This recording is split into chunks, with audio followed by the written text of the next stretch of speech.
WI divided by partial R और partial C है, जैसे ऊपर लिखा हुआ है।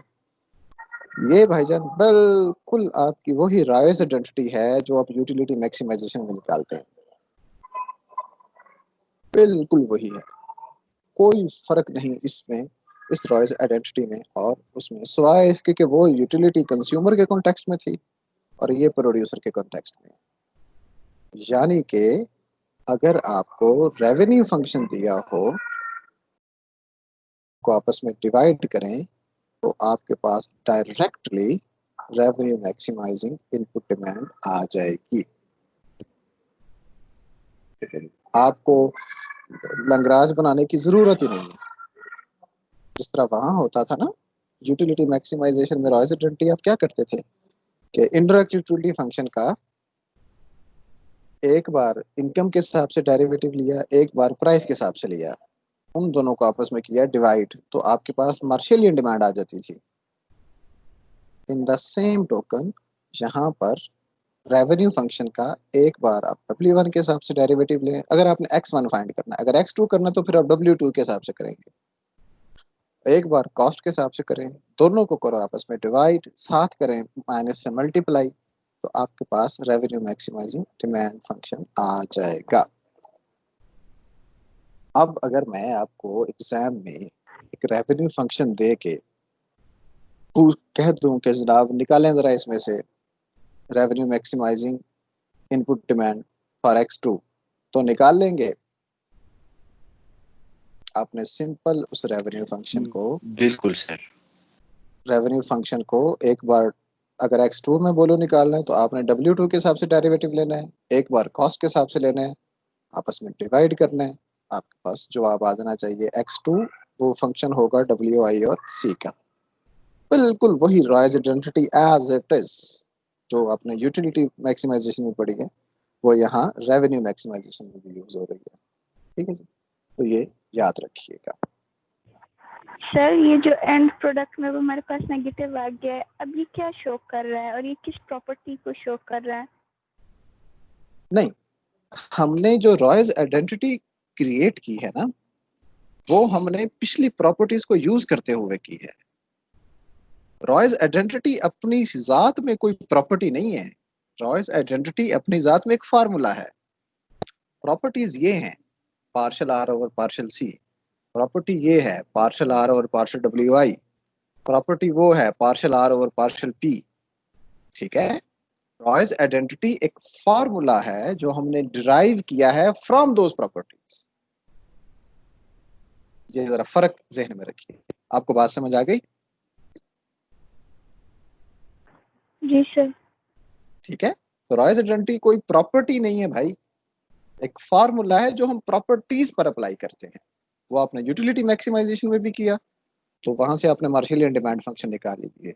वो फार्मूला अगर आप रेवेन्यू मैक्सिमाइजेशन में करेंगे तो आपके पास revenue maximising input demand function आ जाए। प्रॉपर्टीज और चीजें, रॉयस आइडेंटिटी और चीजें, ये याद रखिएगा। चलें जी, अच्छा अब यहां तक किसी एक सेकंड, किसी को कोई प्रॉब्लम तो रेज योर हैंड यहां तक।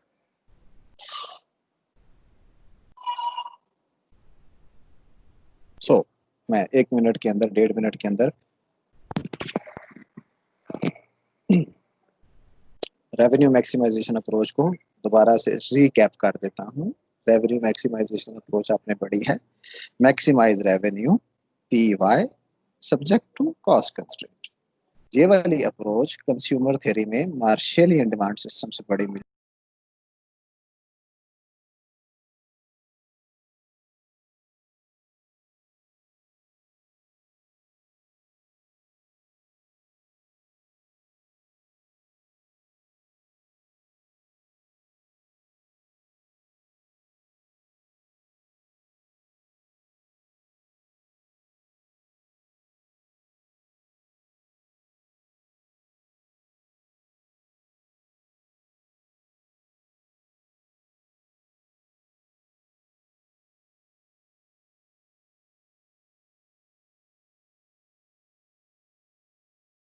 दोबारा से रीकैप कर देता हूं। रेवेन्यू मैक्सिमाइजेशन अप्रोच आपने पढ़ी है, maximise revenue PY subject to cost constraint.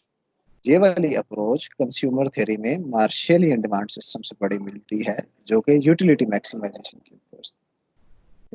आप यूटिलिटी मैक्सिमाइज करते थे, यहाँ पे आपने रेवेन्यू मैक्सिमाइज किया। वही लंग्रांज बनाया, एफओसीज बनाई, वहां पे मार्शलियन डिमांड फंक्शन आता था, जहां पर आपका revenue maximising input demand function आ गया, जो फंक्शन होता है W और इनपुट प्राइसेस और कॉस्ट का। फिर आपने यहाँ पे एक आउटपुट सप्लाई फंक्शन बनाया, फिर आपने उस आउटपुट सप्लाई फंक्शन को यूज करते हुए रेवेन्यू फंक्शन बनाया। फिर रेवेन्यू फंक्शन की हमने प्रॉपर्टीज पढ़ी कि वो डिक्रीजिंग इन इनपुट प्राइसेस और डिक्रीजिंग इन कॉस्ट होता है, और अगर हम उसके फार्मूला को मैनिपुलेट करें तो हमें revenue maximising input demand function मिल जाता है। तो it's very very similar to whatever you have studied the previous utility maximization approach. तकरीबन वही स्टेप, वही चीजें, वही बातें आपने सारी कर दी। ठीक है जी, अब हम आगे चलते हैं और आगे एज दूसरी अप्रोच की तरफ आ जाते हैं, विच इज कॉस्ट मिनिमाइजेशन। तो हमने पहले रेवेन्यू मैक्सिमाइजेशन पढ़ा, अब हम कॉस्ट मिनिमाइजेशन की बात करते हैं। ये वाली अप्रोच आपके बिल्कुल close to Hicksian demand system, या जिसको आपने एक्सपेंडिचर मिनिमाइजेशन सिस्टम पढ़ा है यूटिलिटी थ्योरी में, उसके बिल्कुल करीब करीब है। वही नोशंस, वही टर्मिनोलॉजीज थोड़ी सी डिफरेंट होंगी, वही स्टेप्स, वही सारा कुछ ऑलमोस्ट वही होगा। तो कॉस्ट मिनिमाइजेशन में क्या होता है, अब ये वो अप्रोच है, अगर आप प्रैक्टिकल साइड पे मुझसे सवाल पूछे ना कि प्रोडक्शन थ्योरी को जब प्रैक्टिकली हम मेजर करते हैं किसी प्रोडक्शन फंक्शन को, तो प्रोड्यूसर की हम बिहेवियर का अंडरलाइंग असम्पशन रेवेन्यू मैक्सिमाइजेशन लेके चलते हैं या कॉस्ट मिनिमाइजेशन, तो मैं आपको बताऊंगा कि 70% केसेस में कॉस्ट मिनिमाइजेशन को असम्पशन बना के चला जाता है। मुझे अपना पंजाब और पाकिस्तान का इंडस्ट्रीज की एफिशिएंसी चेक करने के लिए प्रोडक्शन फंक्शन बनाना पड़ा था, वो जो मैंने आपको बताया था ट्रांसलॉग, और उसके पीछे प्रोड्यूसर बिहेवियर कॉस्ट मिनिमाइजेशन वाला मैंने अस्यूम किया था। ठीक, वो मैं आपको मजीद आगे डिटेल बताऊंगा कि ये फिट इन कैसे करता है, ये कैसे उसके अंदर यूज होता है, ये मैं आपको बताता हूँ। तो कहना मैं ये चाह रहा हूँ कि कॉस्ट मिनिमाइजेशन बहुत ज्यादा एप्लीकेबल, बाकी भी एप्लीकेबल है, लेकिन सबसे ज्यादा ये अप्लाई की जाती है while studying the producer's behavior। तो आज हम इस पे बात करेंगे कॉस्ट मिनिमाइजेशन पे। तो लैग्रांज इसका बड़ा सादा है, कॉस्ट को सम WI(xi) plus lambda into y minus f(i). ये भी आपने बिल्कुल एक्सपेंडिचर मिनिमाइजेशन में ऐसे ही बनाया था, यूटिलिटी को इधर रख लिया था और अपने बजट लाइन को आपने कॉस्ट बना लिया था, बिल्कुल वही है। तो एफओसीज क्या है जी, पहली एफओसी आपकी ऑब्जेक्टिव फंक्शन के लिहाज से होती है, एक्साइज के लिहाज से, दूसरी आपकी लैम्डा के हिसाब से होती है। अगर 2 इनपुट्स का केस हो तो partial Lagrange over partial x1, partial Lagrange over partial x2 और partial Lagrange over partial lambda के हिसाब से आपकी एफओसीज बनती है। ये भी आपने पहले किया हुआ है। करते क्या है, पहले दो को मैनिपुलेट करके वहां से आप x1 x2 की वैल्यू निकालते हैं, फिर उसको x3 में पुट करते हैं और आपके पास जवाब आ जाता है। लिहाजा इस स्कूल ऑफ थॉट, इस अप्रोच के अंदर जो जवाब आएगा, जो x की वैल्यूज आएंगी, ऑब्जेक्टिव फंक्शन हमारा आज भी x की इनपुट्स की वैल्यू निकालना है, x1 x2। जो इस स्कूल ऑफ थॉट के अंदर जवाब आएगा उसको, जो xi जवाब निकलेगा, simultaneous solution of the एफओसीज will give you xi wi y। इसको आप कंडीशनल इनपुट डिमांड फंक्शन कहते हैं। जो xi कॉस्ट मिनिमाइजेशन अप्रोच से आप निकालते हैं, जो input demand function cost minimisation approach से आप निकालते हैं, उसको कंडीशनल इनपुट डिमांड फंक्शन बोलते हैं, CIDF। रेवेन्यू मैक्सिमाइजिंग में उसको revenue maximising input demand function बोला था, कॉस्ट मिनिमाइजेशन में कंडीशनल इनपुट डिमांड फर्क टर्मिनोलॉजी का बहुत ध्यान से याद रखिएगा। रेवेन्यू मैक्सिमाइजिंग में revenue maximising input demand function, cost minimization में conditional input demand function, CIDF। तो वो ये किस चीज का फंक्शन होता है CIDF? इनपुट प्राइसेस और आउटपुट का, WI और Y का। Revenue maximising input demand function किस चीज का फंक्शन होता था? WI और C का। ये होता है फंक्शन WI और Y का। तो ये कंडीशनल इनपुट डिमांड फंक्शन, ये बड़े मशहूर हैं, इनकी बड़ी बहुत ज्यादा अप्लाई होता है ये वाला, ये चीजें। ये मैं आगे इंशाल्लाह आपको सारा बताऊंगा कैसे वो कहाँ पे यूज होता है। तो अगर आप इन एक्सरसाइज को जो आप यहाँ से निकालेंगे, जो कंडीशनल इनपुट डिमांड फंक्शंस हैं, उनको आप अपनी कॉस्ट इक्वेशन में पुट कर देना। ये जो हमने इक्वेशन 1 लिखी है मैंने कॉस्ट फंक्शन के आगे, C is equal to sum WI XI। तो substituting CIDF is equal to XI WI Y into the cost equation in 1, तो आपको कॉस्ट फंक्शन मिल जाता है which is a function of WI और Y। ये बिल्कुल आपके एक्सपेंडिचर फंक्शन के बराबर की चीज है,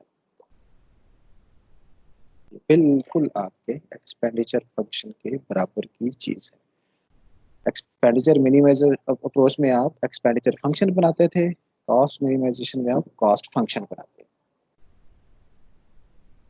ठीक है जी। और प्रोडक्शन थ्योरी में जैसे रेवेन्यू फंक्शन है, अभी हमने देखा है, उसके मुकाबले में कॉस्ट फंक्शन है।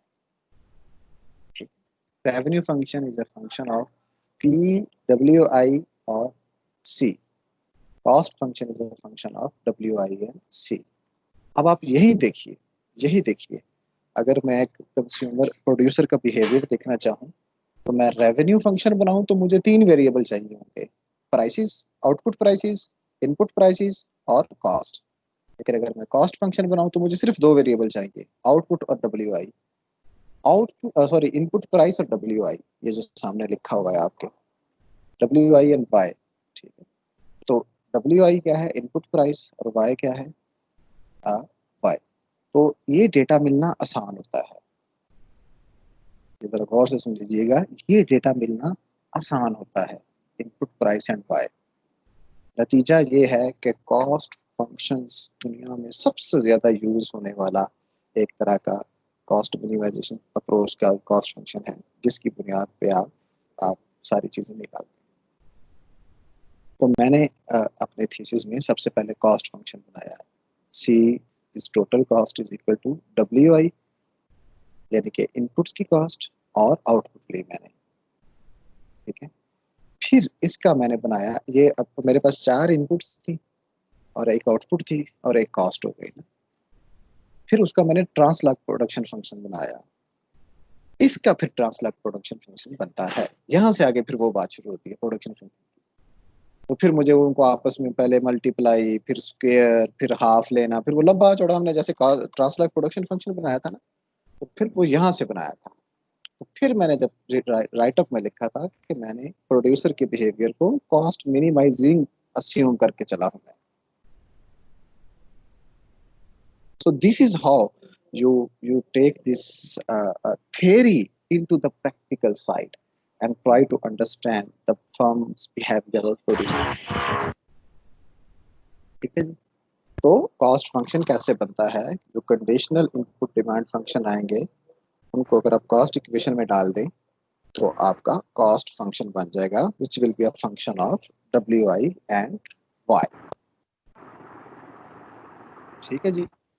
तो ये जनाब आगे ये असाइनमेंट एक्सरसाइज है, एक्सरसाइज ये खुद ही कर लीजिएगा, जमा करवाने की जरूरत नहीं है। कि आपको अगर C दिया हो W1 X1 plus W2 X2 और आउटपुट दिए हो Y is equal to AX1 alpha AX2 beta, where alpha plus beta is equal to 1, तो आप जरा find the conditional input demand functions XI X1 X2 और cost function find करें। तो ये जरा बैठ के कर कीजिएगा ताकि आपका इस पे हाथ खुल जाए। ठीक है जी। तो ये जनाब आपको करना आना चाहिए। तो आपको ये अपने माइक बंद करिए प्लीज।